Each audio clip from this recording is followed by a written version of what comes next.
What is up, guys? Welcome back to another video, and in today's video I'm going to be teaching you how to put arms inside of a first-person shooter game. So to go on ahead, go to your side of your toolbox and click on the FPS arms by Tacitus. Right, now going ahead, the arms won't look like this, by the way, whenever the game starts.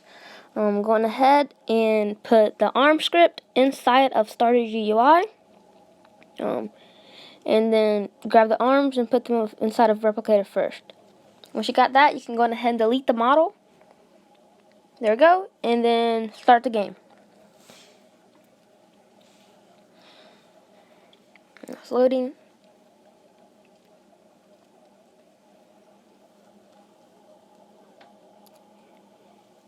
And as you can see, you can move around and the arms are there. And that's the arms of my character.